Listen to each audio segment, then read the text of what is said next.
निषेध करत आहे। एखादा माणसावर आरोप होतो आणि तुरंत काही राजनैतिक पक्ष त्याला दोषी ठरवून टाकतात, काही संघटनांचे लोक त्यांना दोषी ठरवून देतात आणि दुर्दैवाने the fourth pillar of democracy जे आपला मीडिया आहे त्यांचा ही रोल जे आहे ते निंदनीय आहे। कारण आमची अपेक्षा यांच्याकडून हे आहे की त्यांनी प्रश्न विचारायला पाहिजे की तुम्ही हे जे कारवाई करत आहे, आज जे तुम्ही जे कारवाई केलेली आहे, क्या या शहरामध्ये फक्त एकच घर आहे की जे इल्लीगल आहे किंवा अनऑथराइज्ड आहे? इल्लीगल असेल तर इल्लीगल आहे, त्याच्यामध्ये काही दुमत नाही आहे। पण हे जे पिक अँड चूजची जे पॉलिसी सुरू आहे त्याचा आम्ही निषेध करत आहे। आपल्या राजनैतिक रोट्या भाजण्यासाठी हे जे सगळं करण्यात आलेलं आहे। माझा थेट प्रश्न आदरणीय हायकोर्टला आहे की जेव्हा हे हिअरिंग सुरू होती काल, तर मतींच्या वकिलांनी 15 दिवसाची मुदत मागितली, जे सुप्रीम कोर्टाच्या ऑर्डर प्रमाणे आहे।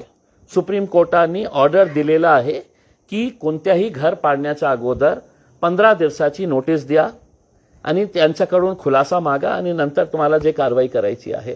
महानगरपालिकाचे जे वकील होते, सरकारी वकील जे होते, त्यांना हे मान्य नाही होतं आणि मग त्यांनी ओपन कोर्टमध्ये सांगितलं की आम्ही 7 दिवसाची हे टाइम पिरियड देतो। आता 24 तासही नाही संपले त्याच्यासाठी काय इतकी घाई होती की रात्री 4 वाजता पोलिसांना सिक्युरिटी फोर्सेसना पाचारण करण्यात आलं होतं।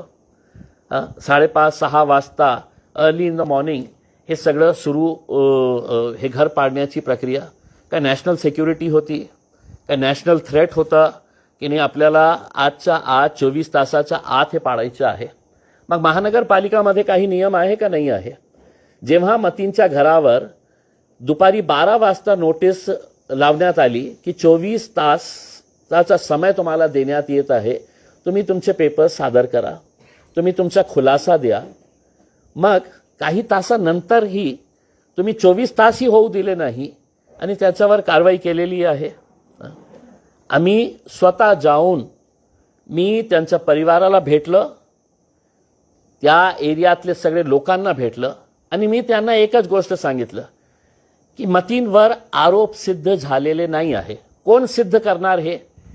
हे काही राजनैतिक पक्षाचे नेते नाही करणार, काही संघटनांचे नेते नाही करणार, मीडिया नाही करणार। दुर्दैवाने हे तिघं मिळून कलेक्टिव्हली एका माणसावर आरोप होतो आणि त्याच्यावर इमिजिएट तुरंत त्याला दोषी ठरवण्याचा जे प्रकार सुरू आहे